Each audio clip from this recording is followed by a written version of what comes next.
Shalom everyone, Adonai Oz La'amo Yiten, and with that strength, Adonai Yevarech et Amo V'Shalom. Parashat Re'eh Tafshin Pei, and also in a few days it will be the day of the passing, the yahrzeit of HaRav Avraham Yitzchak HaCohen Kook. In honor of the 90th anniversary of his passing, I am dedicating the video this week to HaRav Kook. In HaRav Kook's thought, there are always two sides, Eilu va'eilu divrei Elohim chayim. Both sides are words of the living God. Today I will illustrate this through a few short quotes about concession, strength, and peace. In a letter HaRav Kook wrote in the month of Nisan 1910 to a fellow rabbi who disagreed with HaRav Kook, but in a disrespectful way, HaRav Kook wrote the following: "It never crossed my mind, God forbid, to be a man of strife and quarrel. My way has always been to nullify my own opinion before that of my colleagues. Had I imagined that the issue on which we disagree would become a source of resentment and conflict, I would not have gotten involved at all, even though in my opinion the matter is clearly permitted."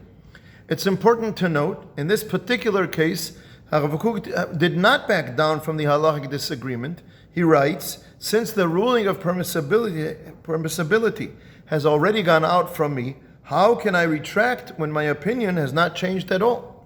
Still, I want to emphasize his initial preference to concede rather than to enter into conflict or strife.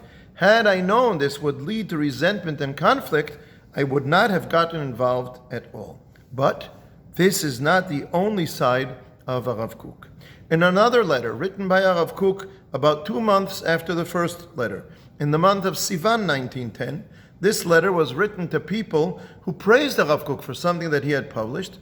HaRav Kook wrote the following: "God forbid that I should consider myself great even in comparison to a student, much more so in relation to prominent rabbis.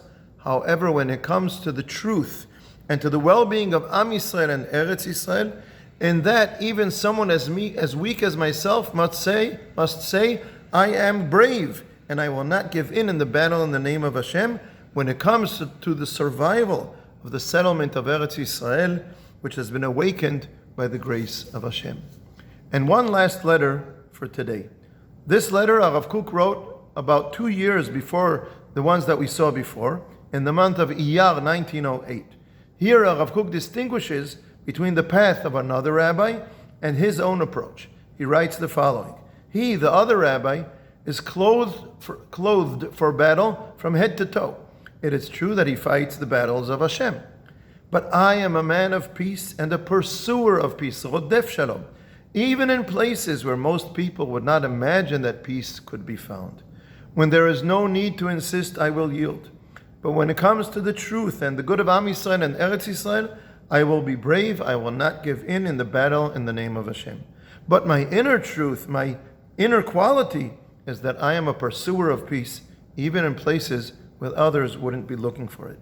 I will conclude by emphasizing that the trait of humility is the root of everything that we have seen. On the one hand, I do not seek conflict, and if possible, I easily yield out of humility. I am a man of peace.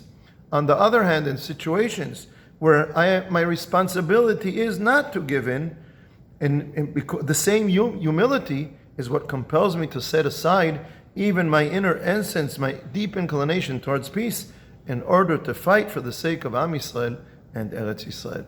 A powerful lesson. Shabbat Shalom.